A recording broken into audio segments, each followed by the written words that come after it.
I will never forget that day. I was in second grade school in Mexico, and my teacher, Conchita, asked me to read out loud. And as I started reading, I stumbled with the word bicicleta. I mispronounced it. Instead of bicicleta, I said bicicleta. And the whole class erupted into laughter. And that moment instilled in me the fear of public speaking. And it followed me for many years, decades. And even when I was in my school years in college, and then after I left college in my jobs, I was afraid to go to any meeting because I was afraid that I might have to speak. And when I spoke, I didn't want them to make fun of me.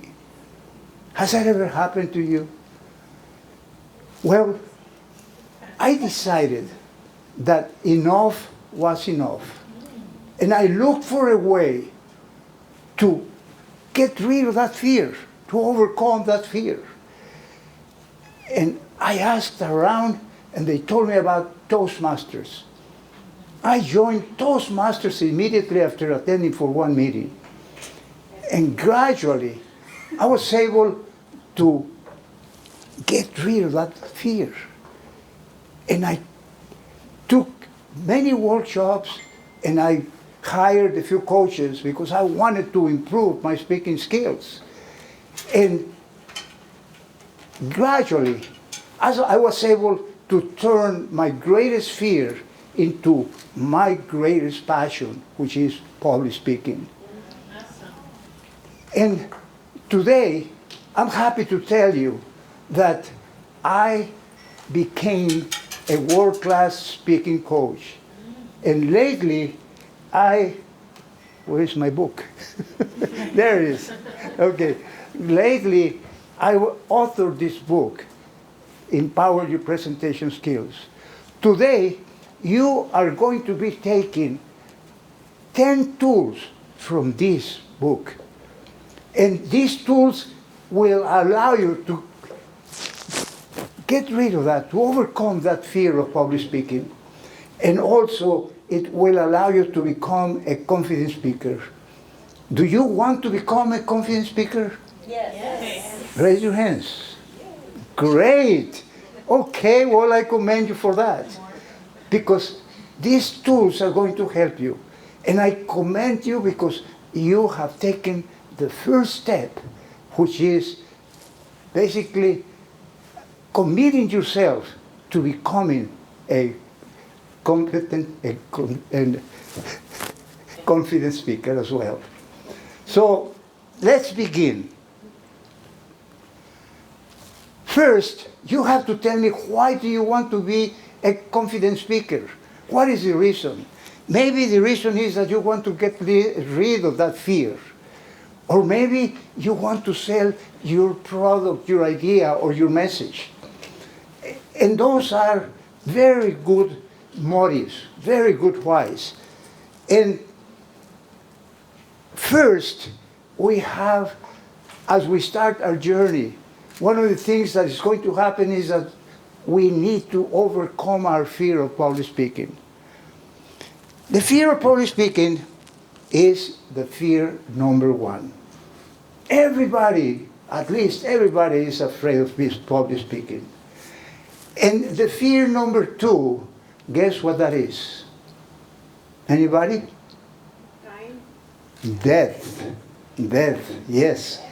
But we are more afraid of speaking in public than death. So let's look. Okay. There it is. Okay, let's find out where the origin of the fear of public speaking comes from. Would you believe that we are not really afraid of speaking in public, but we are afraid of judgment? And that's what happened to me. We don't want to be judged by others when we speak. And there is always naysayers, like this lady here. She's looking at us as if to say, you will never make it. And there are naysayers all the time. So my advice to you is to never listen to them. In the audience, there is always people that are going to support you. Just look for that people when you're speaking and forget about the naysayers. Other two elements that happen that are the origin of the fear of public speaking is past failures and unmet expectations. That stays in our mind, in our heart. And whenever we're talking, we remember those and the fear comes. But there is a way. And that way comes in the tools that we're going to discuss today. So what is the first tool? What do you think the first tool is? Come on. Okay. Face reality. Yes. How do you face reality? The fear of public speaking will always be with us. It's never going away. We have to overcome it. And it is not if we are going to be afraid. It is when are we going to be afraid. And that fear of public speaking might cause us to fail, to forget what we're saying. And if you ever forget what you're saying, you will fail. But if you fail, don't stop talking. Keep on talking. And if you totally fail and you don't know what to do, use humor. In my case, where I say, I'm getting too old and I forget everything. But you cannot use that excuse. The second tool is prepare and practice. Prepare. It takes time to prepare a presentation, a speech. You should not wing it.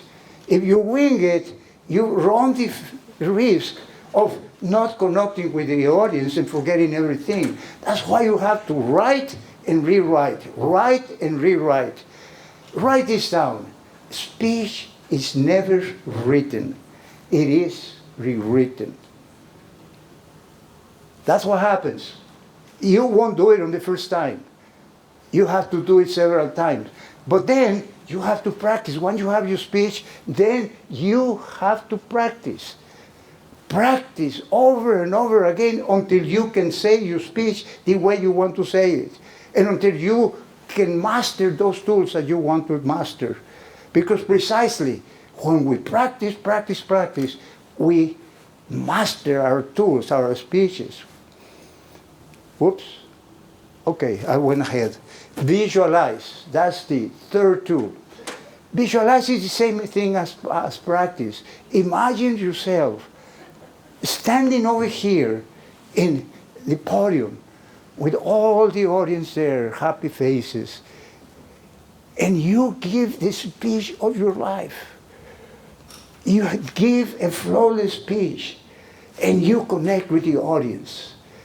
When you imagine it, it's like the subconscious mind is going to take it as if it is real. And that will count as a practice. So you don't have to practice verbally. You can do it by visualizing yourself succeeding. That's what the basketball players do. They imagine putting the ball inside the basket. And they've done many experiments, and it happens that way. They are better than the ones that don't do that. So let's continue with our fourth tool, which is relax. Breathing exercises. If you want to do also what Terry did a few minutes ago, you can do that before you come and relax yourself. And before you go into your speech, also relax. Do deep breaths. Do a 4x4. A 4x4 is this. You inhale in 4, and then you hold for 4, and then you exhale for 4, and then you hold again for 4. And on that fourth, then you do it again, and you do it 4 times. Why am I insisting in a breathing exercise? Because what happens is that when we are afraid or we are nervous, we don't breathe. And we deprive ourselves in the brain from oxygen. And if the brain doesn't have oxygen, then we're going to become more nervous and we won't be able to think right. So that's why you have to breathe and be breathing all the time. The next tool is focus on the audience. The audience doesn't care who you are as a speaker. They only care what you're going to do. There is a beautiful quote from the late Zig Ziglar, and he says, people do not care who you are until they know that you care for them. And that's exactly what happens to us as speakers. We need to focus on the audience.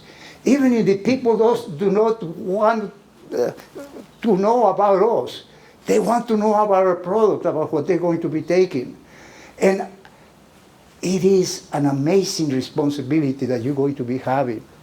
That's why you have to talk to yourself and understand that even if it's only one person, you have a responsibility for that person, for a way in which you can transform their lives. That is why it's so important. That's why you have to understand that. Every time you stand in the front of the audience, you have a responsibility for them. And the next tool is affirmations. This is a beautiful tool. This relates to your desires and to your goals. You need to do them in first tense and then repeat them every day, as many times as you can, but at least once a day. Here is an example. I am a confident speaker. That's present tense. You put it as it already happened. And then the next part is because I want to transform lives.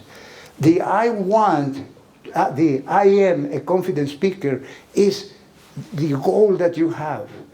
And then because I want to transform lives is the motive. That is the why. That is the big why. So always on your affirmations have that. Have the big why. The next tool is the motive, just what we talked about. What is your big why? Why do you want to give this presentation? Why do you want to spend so much time? When you find your big why, you will experience that confidence that will allow you to achieve your dream, achieve whatever you want to achieve. The next tool is positive talk. Positive talk is, sí se puede, sí se puede, sí se puede. And just by saying that, you increase your confidence. Yes, you can do it. Ask yourself questions, powerful questions. And what is my objective? Why do I want to transform lives? And you're there to do that. The next one is, say a little prayer before you start. That's positive. That's a positive talk. And you can say, oh God, let me forget about myself. Let me remember my speech and focus on my audience. Why do I say, let me forget about myself? Because it's not about you. It's about the audience. So you don't have to be perfect. Write this down. Don't try to be perfect. Try to connect. People don't want us to be perfect. They want us to connect with them. They want what we can give them. Did anybody see that movie? Forget it. It's going to take too much time. I'll tell you. I'll tell you later about it. Okay. The next tool is passion and enthusiasm. Passion and enthusiasm starts with you. It starts within you. It starts with the commitment, with the conviction that you have about what you are going to do. And that is when you have that passion and that enthusiasm come your way. So if you feel passionate about anything, if you first have to feel committed, and then you will be passionate, just like that guy over there. Okay, so smile. A smile is my secret weapon. Smile at the beginning, when you open the speech. Why do you smile? Because you immediately relax, and the audience will feel also relaxed. And you know what you're doing when you do that? You're breaking a barrier that is between you as a speaker and the audience. So you're breaking that barriers, and the audience connects with you immediately. Now, also smile at the end. I'm going to tell you something that I do, and I never say thank you when I finish my speeches or when I finish my presentation. Now, you can say thank you. There's nothing wrong with that. But what the audience will remember the most is the first things that you repeat, that you do, or what you say, and the last things. Write this down. The last words linger. Those are the words that they are going to repeat, that they're going to remember. So that's why finish with a smile. They will remember the smile, they will remember what you said, and they will continue connecting with you. I don't want to end with a smile today, because I can't do it as good as my grandson Marky can. Marky has Down syndrome, but he has a heart of gold, and he has a big smile. Listen to what he has to say. Best of luck. You are an awesome speaker. Best of luck. You are an awesome speaker. And if you follow these tools, you will be a confident speaker